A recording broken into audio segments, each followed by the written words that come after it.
O direito penal ele tem uma relação muito interessante com o direito de família.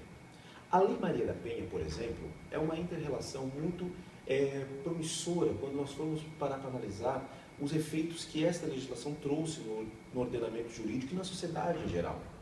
Nós temos hoje as mulheres sendo realmente protegidas por uma legislação específica, mas que infelizmente, em muitos casos, pelo próprio sentimento de impunidade, nós não vemos essa lei sendo aplicada a contento.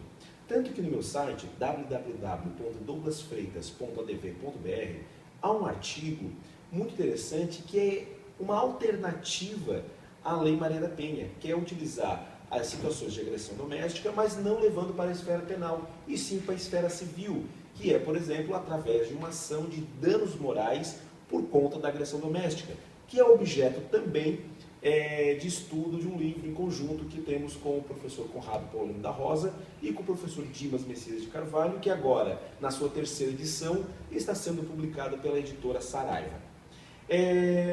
O dano moral dentro do direito de família é uma relação com o direito de família junto com a responsabilidade civil. Mas o objeto desse estudo é, na sua essência, o direito de família, embora a sua aplicação vai ser pelo viés da responsabilidade civil.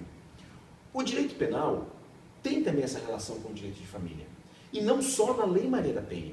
Nós temos, por exemplo, os crimes de desobediência, que é uma alternativa muito interessante quando há alienação parental.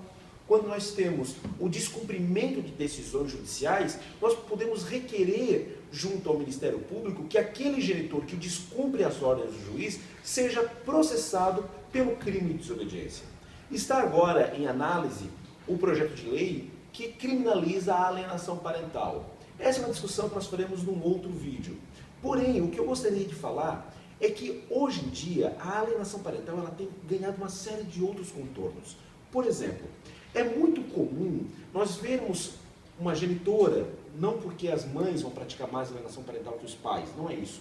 Mas é que como nós temos uma lei específica em proteção das mulheres, nós temos visto muitas vezes algumas mulheres utilizando a Lei Maria da Penha para fazer falsas denúncias no intuito de, utilizando esta lei, afastar o genitor do lar e, consequentemente, dos próprios filhos. É importante lembrar que mesmo numa medida protetiva decorrente da Lei Maria da Penha, que nós vamos ter o afastamento do lar conjugal, nós não temos o afastamento da criança. Por isso que é um equívoco, quando nós temos a Lei Maria da Penha, haver a suspensão do direito de visitas. Até porque, se houve a agressão, e isso vai ser analisado no processo criminal, se houve a agressão não foi contra os filhos. Então não há o porquê haver a suspensão do direito de visitas. Por isso que houve a saída do lar, ok, vai ser analisado se está ou não correta lá na ação penal. Mas na esfera civil, nós temos sim que ter a regulamentação do direito de visita, que pela impossibilidade do contato com a mãe, ante aquela medida protetiva da Maria da Penha, nós vamos ter que criar algumas ferramentas, como por exemplo, pegar a criança diretamente na escola, pegar a criança com vizinhos, com outros parentes. São algumas alternativas que o judiciário tem que apresentar para que não crie uma obstaculização do direito de convivência do pai com os seus filhos por conta daquela denúncia, que pode ser falsa ou não. Vamos ter que apurar. Agora, um dos aspectos da alienação parental, e um dos aspectos mais graves, é exatamente a falsa denúncia, geralmente por abuso sexual. E não é raro nós vermos estes pais sendo processados criminalmente por um abuso que jamais praticaram. Acontece que o direito penal não tem muitas vezes ferramentas adequadas para analisar este caso.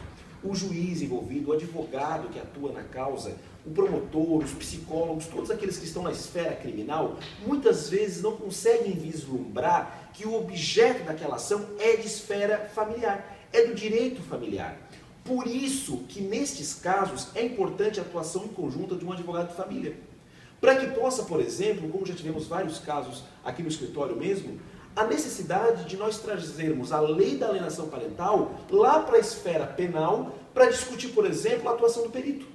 A lei da alienação parental exige que não possa ser qualquer psicólogo. Tem que ser um psicólogo que atue na área do direito de família, que tenha essa expertise. Ou seja, para que nós possamos ter realmente um profissional que vai utilizar as ferramentas ideais para aquele caso concreto, a fim de investigar se houve ou não a prática daquele abuso, se é ou não uma falsa denúncia e, consequentemente, um ato de alienação parental. Alguns indícios nos ajudam nesses casos. Por exemplo, quando nós temos uma denúncia vinculada a uma determinada situação prática. Exemplo, nunca aquele genitor foi um abusador, mas quando ele se separou, agora ele se tornou um abusador. Quando ele conseguiu uma nova namorada, ele virou abusador. Quando ele conseguiu uma determinação judicial de redução de pensão, ele se tornou abusador. Notem que muitas vezes há um gatilho por conta daquela denúncia de abuso. Neste livro, Alienação Parental, comentários pela Lei 12.318 da editora Forense, da minha autoria, que agora em 2015 vai ter a sua 5ª edição, nós vamos ter um capítulo específico só sobre essas situações, sobre essa questão do gatilho. E ele é um elemento que tem que ser analisado muitas vezes. É óbvio, deixar bem claro, que nós não podemos deixar a criança no risco de um abuso sexual. Se o juiz recebe uma denúncia, ele tem que partir da ideia de que a denúncia é verdadeira, mas ele não pode esquecer que aquela denúncia pode ser falsa. Então, por exemplo, a fixação de visitas assistidas resolve o problema, enquanto promove a investigação. Agora, na esfera penal, há necessidade de uma advocacia, digamos, penal familista, ou seja, uma seara do direito penal, mas com uma análise e produção probatória muito comum dentro do direito de família. Esta advocacia penal familista é aquela que nós propomos a cuidar desses casos de falsa denúncia, porque as ferramentas utilizadas pelo direito penal geralmente não conseguem ter a acuidade que o direito de família tem, porque lá no direito de família nós já sabemos sobre a alienação parental, enquanto no direito penal muitas vezes não. Por isso que aos colegas que assistem esse vídeo, fiquem atentos, convidem um profissional do direito de família para atuar em conjunto, a fim de que possam realmente dar uma atenção mais específica ao caso, lembrando que, embora seja um procedimento penal, muitas vezes a origem é do direito de família. E nós não podemos esquecer que nós temos a lei da alienação parental como um grande subsídio teórico e também prático para ajudar na resolução desses casos de falsas denúncias. Curta o vídeo, assine o canal e compartilhe.